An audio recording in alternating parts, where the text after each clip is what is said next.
नमस्कार, मैं हूं सूबेदार कुमार यादव और आप देख रहे हैं YouTube channel the hall news. आइए देखते हैं एक नजर खबरों पर। दूसरे से बात करने के आरोप में प्रेमिका को सिर काट मार डाला। 20 किलोमीटर दूर बाइक से सिर लेकर घूमता रहा हत्यारा।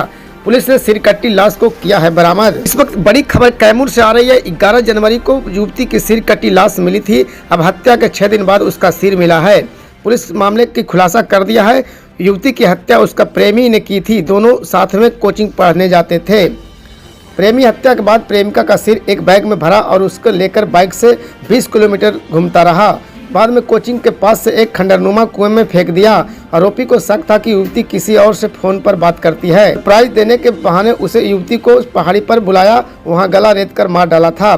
पुलिस ने आरोपी गिरफ्तार कर लिया है। उसकी निशानदेही पर युवती का सिर कटा भी लाश को बरामद कर लिया है। साथ ही हत्या में इस्तेमाल किया गया चाकू, बाइक और मोबाइल भी जब्त किए गए हैं।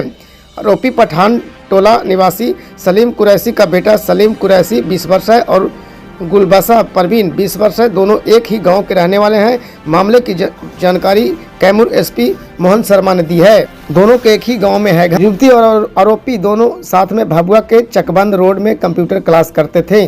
दोनों की एक दूसरे से बचपन से ही पहचान थी। दोनों के घर के बीच की दूरी 300 मीटर है। कंप्यूटर क्लास के लिए घर से 18 किलोमीटर दूर जाते थे। बैग में सिर रखकर फेंक दिया था। एसपी ने कहा कि दूसरे लड़के से बात करने के संदेह पर युवक ने युवती को पहाड़ी पर बुलाया था। वहां चाकू से गला काटकर उसकी हत्या कर दी। उसके सिर को बैग में रखकर अपने कोचिंग के बगल से खंडरनुमा घर से पास स्थित कुएं में फेंक दिया था। युवती के पास एक पर्चा भी मिला था जिसमें पुलिस को डाइवर्ट करने के लिए उसके रिश्ते पर आरोप लगाया गया था। पर अनुसंधान में पठान टोला के सलीम कुरैशी को गिरफ्तार कर लिया गया है। पहाड़ी के पास युवती की मिली थी सिरकट्टी लाश। कैमूर के चैनपुर थाना क्षेत्र के मदुरना पहाड़ी के पास युवती की सिरकट्टी लाश मिली थी। पुलिस ने शव के आसपास सिर की खोजबीन की थी, लेकिन वहां कहीं भी उसका सिर बरामद नहीं हो पाया था। चेरकी रोड ब्लॉक ऑफिस शेर घाटी के निकट संचालित गौतम बुद्धा आवासीय पब्लिक स्कूल कम पैसों में उत्तम शिक्षा और बेहतर आवासीय की दे रही है सुविधा।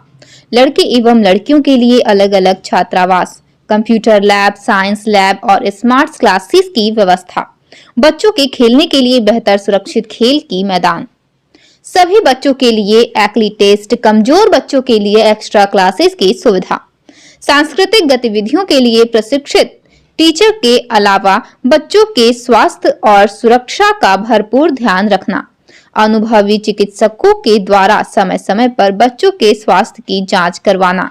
अनुभवी शिक्षकों के द्वारा पढ़ाई करवाना। बच्चों के घर तक लाने ले जाने के लिए सुरक्षित वाहन की व्यवस्था। बच्चों के अभिभावकों के किसी भी सुंदर और सही सुझाव को हर हाल में पालन करना। समय समय पर बच्चे और उनके अभिभावकों के बीच बैठक कर हर मुद्दे पर बात करना। गरीब व असहाय बच्चों को फ्री में पढ़ाने की व्यवस्था। मैं सिरघाटी शहर में 1998 से विद्यालय चला रहा हूँ छात्रावास के साथ। हमने पूरी गंभीरता से विद्यालय को चलाया है, अच्छे विद्यार्थी को तैयार किया है और बड़ी बात यह है कि बहुत कम पैसे में हमने अच्छे विद्यार्थी तैयार किया है। हमारे यहाँ मैट्रिक तक सुविधा है। बच्चे एक बार एडमिशन लेते हैं तो 10th क्लास तक पढ़ करके ही यहाँ से जाते हैं और बहुत कम फी में पढ़ाई हो जाती है। कमजोर बच्चों के लिए हम लोग अलग से समय देते हैं जिसका कोई शुल्क भी नहीं लेते हैं। हम लोग वीकली टेस्ट लेते हैं, उससे निर्धारित करते हैं कि कौन बच्चा में क्या कमी है और उस कमी को दूर करने का प्रयास करते हैं। यहाँ कंप्यूटर की शिक्षा होती है, स्मार्ट क्लास है और हमारे यहाँ कोचिंग की सुविधा है, प्ले ग्राउंड है, छात्रावास लड़कों के लिए भी है, लड़कियों के लिए भी छात्रावास है और छात्रावास में रहने वाले बच्चों के लिए बिल्कुल मशीन से रोटी बनाई जाती है। हमारा मेस जो है वह उसका मशीनीकरण हो चुका है। अधिकांश वस्तुएं मशीन से बनाई जाती है जो मशीन से बनने लायक होती है। मेरा नाम चंद्रशेखर कुमार सिंह है। मैं 1993 में मैथ से MSc किया हूँ। गया कॉलेज का अपने बैच का टॉपर रहा हूँ और मैं 1998 से सिरघाटी शहर में गौतम बुद्धा स्कूल चला रहा हूँ। सबको देखने में लग रहा था कि युवती की उम्र 20 से 22 वर्ष के बीच रहा था। उसके सफ़ेद रंग का सूट और एक ग्रे कलर का स्वेटर पहना था। पुलिस ने पहचान को लेकर आसपास के लोगों की काफी पूछताछ की थी। ग्रामीण इलाके से भी लोगों को बुलाकर पहचान कराने का प्रयास किया गया था, कोई भी पहचान नहीं सका था। इसके बाद पुलिस ने कागजी कार्रवाई करते हुए सबको चैनपुर थाना ले आई, जहां सोशल मीडिया के माध्यम से पहचान करने के प्रयास में लोग जुटे थे। कैमूर से दिनेश कुमार की रिपोर्ट।